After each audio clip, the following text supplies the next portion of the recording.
Alice au Havre, à la découverte de l'art, une chronique animée par Alice Gronop.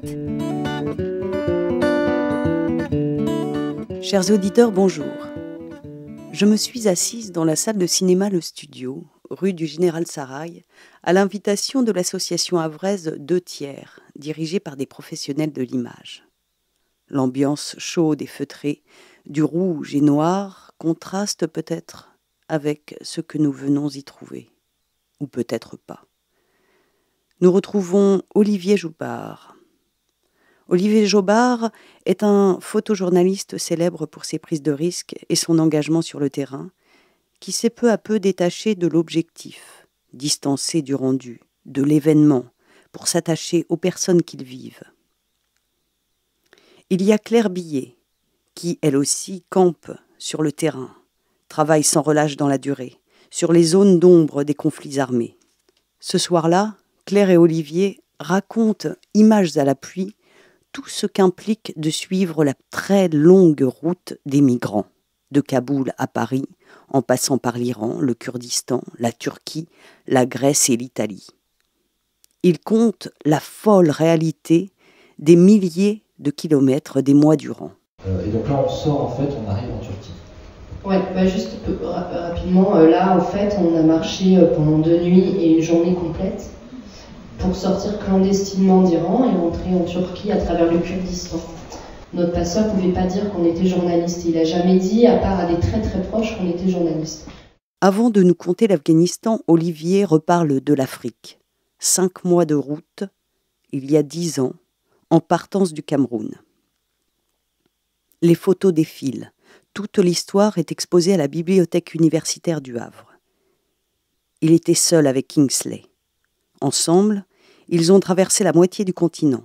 Après avoir pris des risques inouïs, côtoyé la mort de trop près, ils sont parvenus à destination, comme des milliers d'autres, et comme par miracle.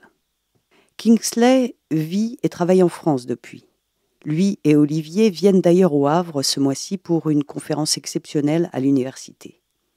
À la sortie du cinéma, je croise un photographe de l'école d'art qui me rappelle que le temps est politique.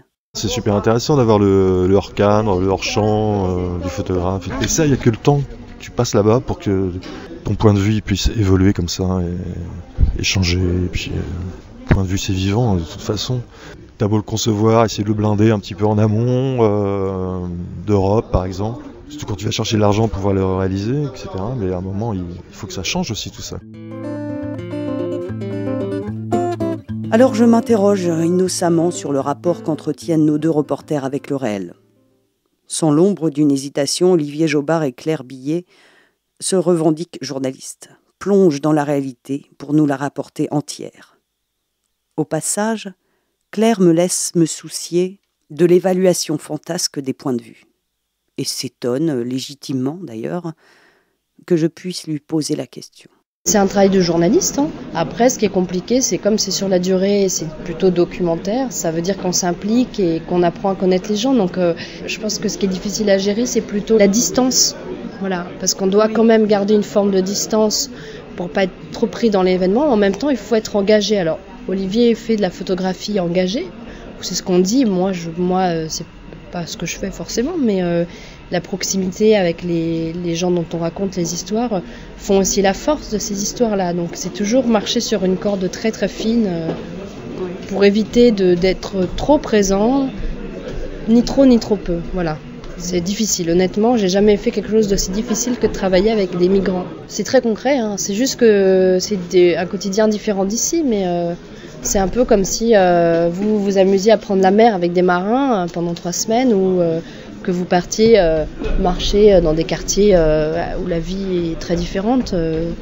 C'est très réel et très concret, sauf que la réalité n'est pas la même que la nôtre ou la vôtre, j'imagine.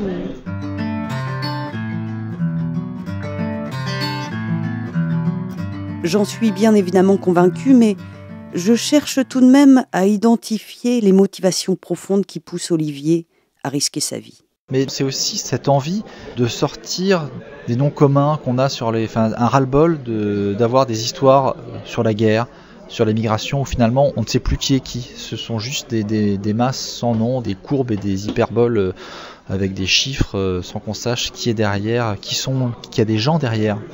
Et donc c'est leur rendre leur humanité, quoi. C'est ça qui m'intéresse. Essayer de faire changer les regards face à cette migration et se dire que les gens qu'on voit, souvent qu'on présente comme des hordes sauvages qui viennent envahir la France ou l'Europe, derrière ça il y a un homme, il y a un être humain, des gens qui ont ce désir de venir dans notre pays. Le but serait que les gens prennent conscience de tout ce que ces migrants donnent, parfois même jusqu'à leur vie, pour venir jusqu'en Europe, et que le minimum qu'on devrait faire, c'est au moins de les accueillir dignement. Ainsi s'achève cette mini-incursion au pays de la réalité, d'un quotidien ô combien fréquenté, mais qui pénètre difficilement nos intérieurs fort convenablement bouclés. N'hésitez pas à plonger virtuellement dans cette aventure sur mon blog Alice au Havre, où vous trouverez les dates de la conférence, une foule de détails sur les expéditions, des photos bien sûr, et sur les expositions en cours. J'espère que vous arriverez à temps pour rencontrer Olivier Jobard et vous faire une idée de la réalité.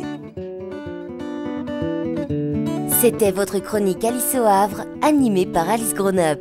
Rendez-vous sur le blog aliceauhavre.over-blog.com.